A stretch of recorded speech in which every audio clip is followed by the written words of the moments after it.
Olá, tudo bem com você? Graça e paz.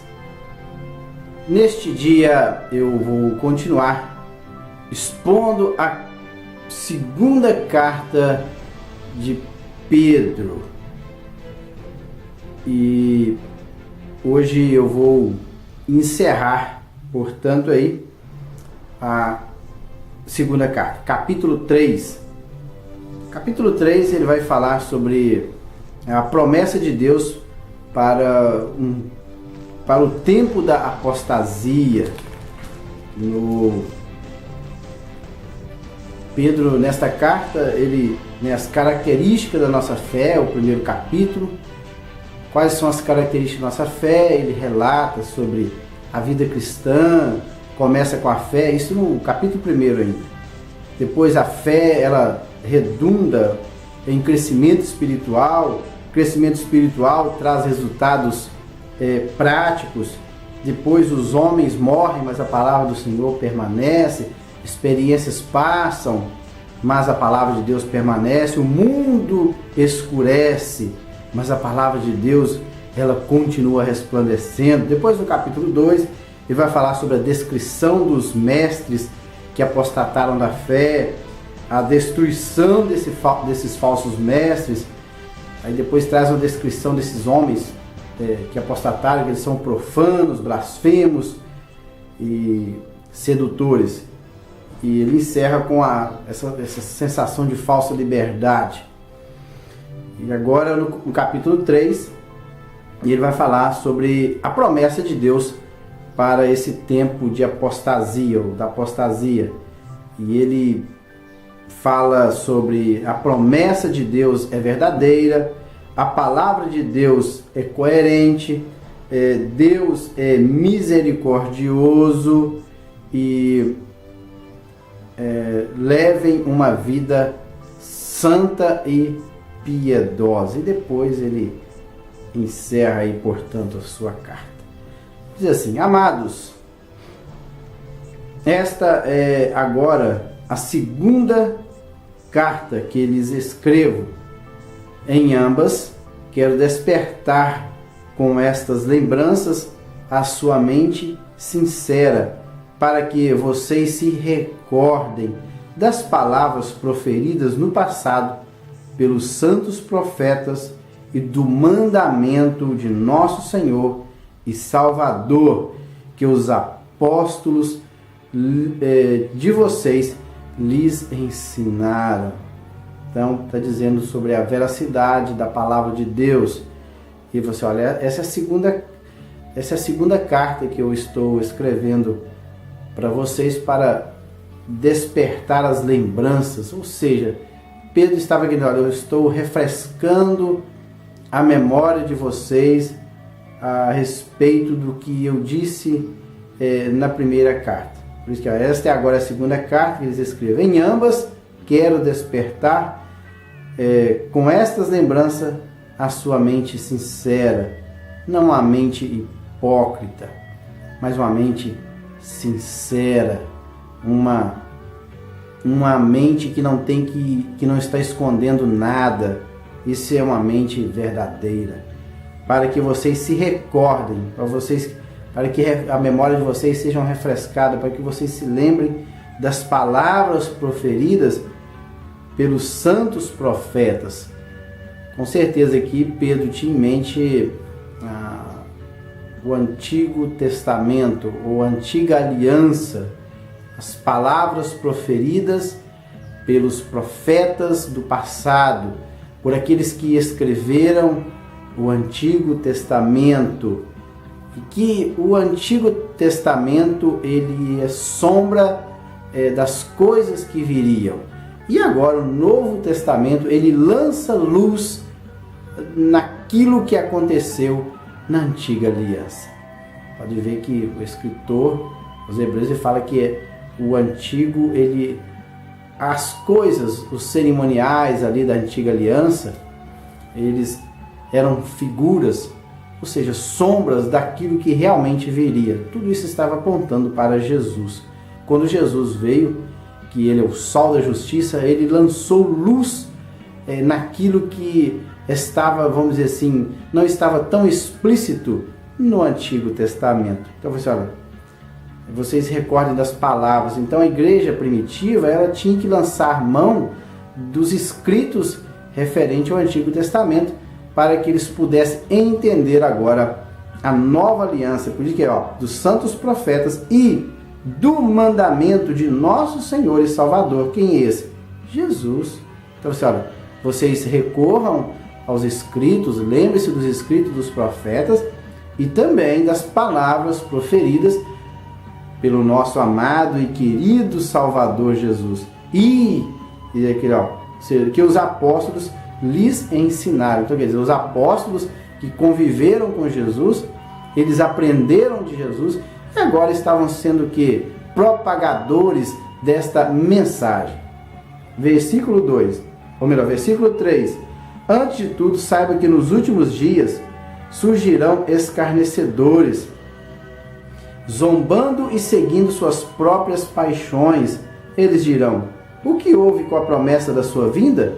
Desde que os antepassados morreram, tudo continua como desde o princípio da criação. Mas eles deliberadamente se esquecem de que há muito tempo, pela palavra de Deus, existem céus e terra, esta formada de água e pela água.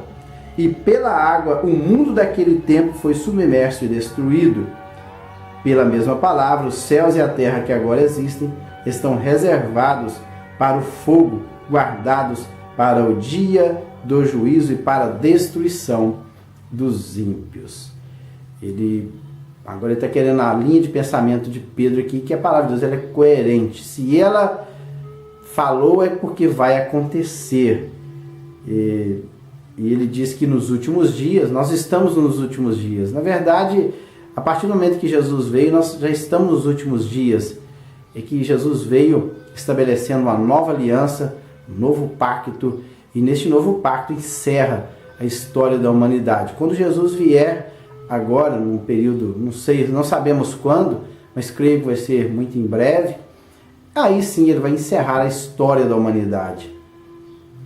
E ele diz aqui que nesses últimos dias em que nós estamos vivendo, vai surgir pessoas que vão escarnecer zombando aqui é uma palavra que quer dizer assim, desprezar. Ou seja, nos últimos dias aparecerão pessoas que vão desprezar as coisas de Deus. Por isso que no versículo 1 até o 2, o 1 e o 2, ele fala para que eles recordem das palavras dos profetas, as palavras que foi dita por Jesus através dos apóstolos, porque nesses últimos dias vão surgir homens que vão desprezar as coisas de Deus, seguindo as suas próprias paixões, ou seja, seguindo os seus próprios desejos, seguindo as suas próprias. Não pode ver que aqui no capítulo 1 ele fala de fato não seguimos fábulas engenhosamente inventadas. Quer dizer, Pedro fala assim: olha, eu não sigo fábulas inventadas, eu sigo aquilo que eu vi, eu sigo Jesus, eu vi tudo aquilo que ele fez até o dia da sua morte.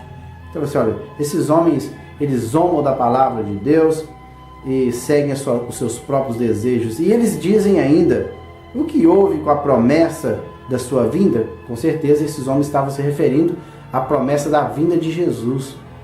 E desde que os nossos antepassados morreram, tudo continua como desde o princípio da criação. Olha, ele prometeu e nossos antepassados, nossos pais já morreram e até agora nada, aconteceu nada.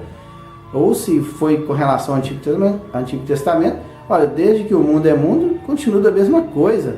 Não mudou nada. Cadê? Onde está a promessa da sua vinda? Para onde foi? Igualmente nos dias atuais, as pessoas não creem que Jesus vai voltar. É uma realidade. Se Jesus prometeu na sua palavra, é que vai acontecer. Eu não posso ter jamais dúvidas a respeito disso. Se ele prometeu na sua palavra, é que um dia virá. E nos próximos 100 anos, em que todos nós estaremos na eternidade, claro, a maioria dos 7 bilhões de habitantes que estão nesta terra, todos com exceção de alguns que vão passar de 100 anos. Mas aqueles que não alcançarem 100 anos, todos nós estaremos na eternidade. E aí nós veremos a realidade das coisas. Mas eles deliberadamente ou livremente, por escolha, eles esquecem que há muito tempo, pela palavra, então ele está trazendo, refrescando a memória desses homens que escarnecem, que zombam, que desprezam a palavra de Deus. Olha, há muito tempo, pela palavra de Deus, existem céus e terra, esta formada de água e pela água. E pela água, o mundo daquele tempo, ele foi submerso e destruído. Então, eu não sei se Pedro está se referindo ao período do dilúvio, em que o mundo foi destruído pelas águas do dilúvio. Ele não cita dilúvio aqui, destruído aqui é cataclismos. Ou se ele está referindo ao mundo, quando Deus criou o mundo, ele tirou o mundo das águas. Talvez Pedro esteja se referindo a um cataclisma maior, em que este mundo, antes do Éden, ele foi submerso em água de uma grande destruição. Não sabemos. Neste quesito, a palavra de Deus, ela se cala. Então, eu não sei o que Pedro realmente quer dizer com isso aqui. E pela água, o mundo daquele tempo foi submerso e destruído. Pela mesma palavra, os céus e a terra que agora existem estão reservados para o fogo. Então, o mundo passado ele foi destruído por águas. Mas este mundo atual em que nós vivemos, e que Pedro também viveu, aí por volta do ano, até o ano 70, antes de 70, anos 60 e alguma coisa, ele viveu na nossa era, no período chamado os últimos dias. Ele fala que este mundo agora também está guardado para o juízo e para a destruição dos ímpios. E ele vai ser destruído com fogo. Está dizendo aqui, reservados para o fogo. Versículo 8. Não se esqueçam disto, amados. Para o Senhor, um dia é como 1000 anos, e 1000 anos como um dia. O Senhor não demora em cumprir a sua promessa, como julgam alguns. Ao contrário, Ele é paciente com vocês, não querendo que ninguém pereça, mas que todos cheguem ao arrependimento. O dia do Senhor, porém, virá como ladrão. Os céus desaparecerão com grande estrondo, os elementos se desfeitos pelo calor, e a terra e tudo que nela há será desnudado, ou seja, será destruído. Então, Pedro aqui ele foca mais a misericórdia de Deus. Ele fala assim, olha, não precisam ficar preocupados, porque Deus ele é atemporal, ou seja, Deus ele não está condicionado ao fator tempo. Ele não depende dos nossos relógios. Deus é eterno, ele está na eternidade, e para ele, o que ele quis dizer aqui, que para ele um dia é como 1000 anos e 1000 anos, o que na verdade ele foi assim, olha, para Deus o tempo não é importante. Para ele, para Deus, o nosso Senhor, o Deus eterno, para ele o tempo não faz nenhuma diferença, pois ele está acima do tempo. E as coisas acontecem no relógio de Deus de acordo com o seu kairos, o seu tempo, porque Deus tem o seu tempo na eternidade para que todas as coisas se cumpram. Nós que estamos condicionados ao fator tempo, nosso tempo é o cronos. Então vem aí cronologia, cronômetro. Então nós estamos debaixo do cronômetro estabelecido por Deus. Então para nós faz muita diferença. 20, 30, 40, 50, 60, 70, 100 anos faz muita diferença. Mas para Deus não faz diferença nenhuma.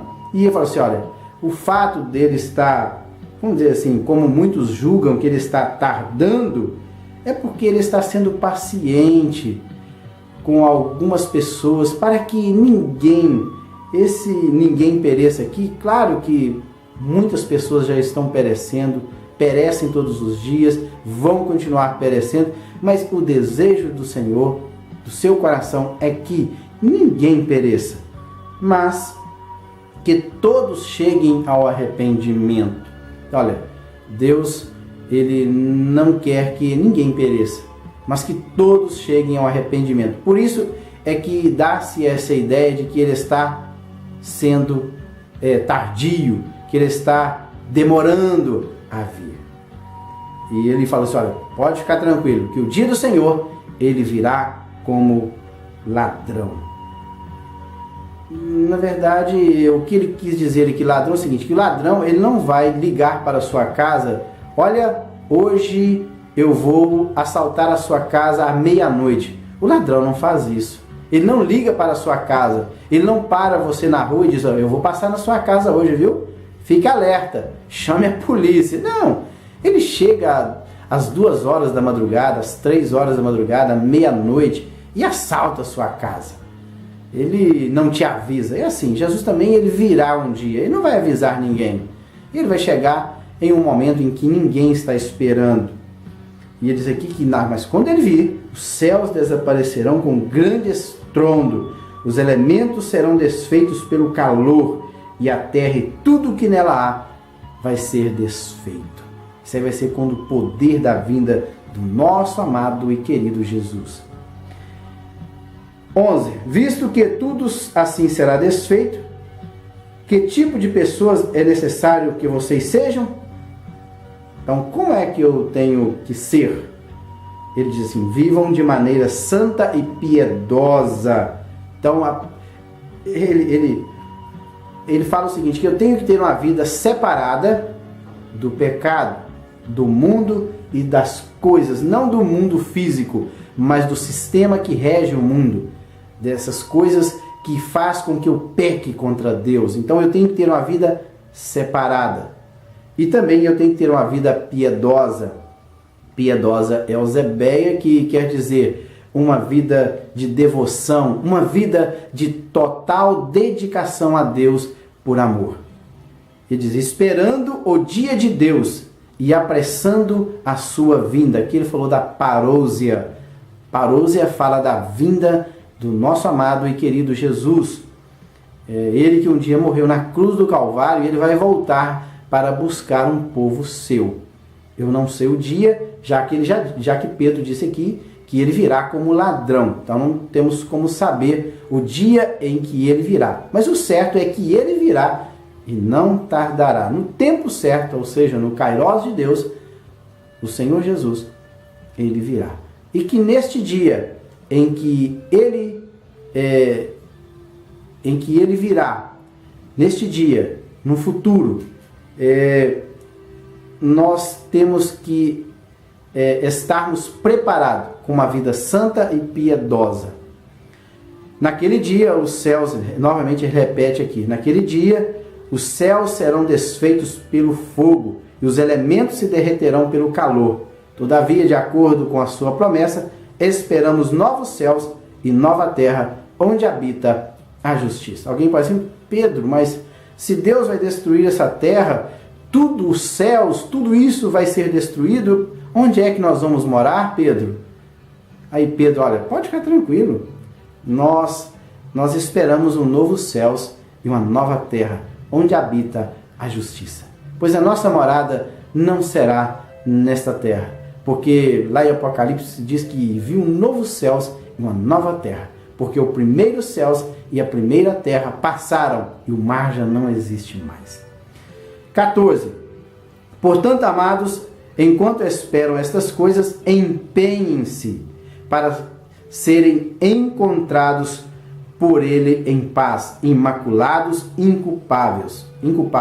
Tenha em mente que a paciência de nosso Senhor significa salvação, como também o nosso amado irmão Paulo lhes escreveu com a sabedoria que Deus lhe deu. Ele escreve da mesma forma em todas as suas cartas, falando nelas destes assuntos. Suas cartas contêm algumas coisas difíceis de entender, as quais os ignorantes e instáveis torcem, como também o fazem com as demais escrituras para a própria destruição deles. E ele fala aqui que, olha, irmãos, enquanto vocês estão esperando este dia maravilhoso, empenhem-se sejam zelosos. A palavra aqui é espoudas, é ser zeloso. Sejam zelosos no que se diz respeito a essas coisas de esperar o Mestre, para serem encontrados por Ele em paz. E novamente ele fala aqui a ideia de ser puro, né, separado, imaculado e sem culpa. Lá, no versículo 11 ele falou que vivendo uma vida santa, separada e piedosa, de dedicação. Aqui ele fala de imaculado, que seja sem mancha, limpo e também inculpável. Tenho em mente que a paciência, olha, Deus é paciente e que a paciência de Deus, Ele está sendo paciente no que se diz respeito à sua vinda, Ele não veio ainda, porque isso significa, a sua demora, a sua paciência em vir, significa o quê? Salvação. E você, ó, como também nosso amado irmão Paulo, ele chama Paulo aqui de amado irmão Paulo, escreveu com sabedoria que Deus lhe deu. Você, olha, Deus também deu muita sabedoria ao nosso amado irmão Paulo. E ele escreveu também, lá em Tessalonicenses, Coríntios, ele fala sobre a parousia de Cristo. E você, ele escreve da mesma forma em todas as suas cartas, falando nelas destes assuntos. E você, ali, suas cartas, eu vou confessar, Pedro aqui dizendo, eu vou confessar, as suas cartas contêm algumas coisas difíceis de entender. Será que Pedro tinha em mente a carta aos Romanos, uma das cartas mais difíceis de Paulo? Com certeza. A carta de Paulo aos Romanos, ela é dificílima de entender. Muitas coisas nós entendemos aquilo por alto, mas o conteúdo é dificílimo de entender. E você, olha, muitas pessoas ignorantes e instáveis torcem. Ignorante aqui é pessoa sem erudição, que não tem conhecimento da palavra. Eles leem os escritos de Paulo e torcem, como também fazem com as demais escrituras. Ele tinha em mente aqui, com certeza, o Antigo Testamento, para a própria destruição deles. Essas pessoas ignorantes aqui, pessoas sem erudição, sem conhecimento, eles leem os escritos de Paulo e também o Antigo Testamento e distorcem tudo isso aí para a sua própria destruição. Encerrando, portanto, amados, sabendo disso, guardem-se para que não sejam levados pelo erro dos que não têm princípios morais. Princípios morais aqui é sem lei. Olha, guardem-se para que não sejam levados pelos erros daqueles que não têm lei, que não vivem segundo a lei dos princípios básicos do cristianismo. Nem percam a sua firmeza e caiam. Cresçam, porém, na graça e no conhecimento de nosso Senhor e Salvador Jesus Cristo. A Ele seja a glória, agora e para sempre. Amém. Então, pode ver que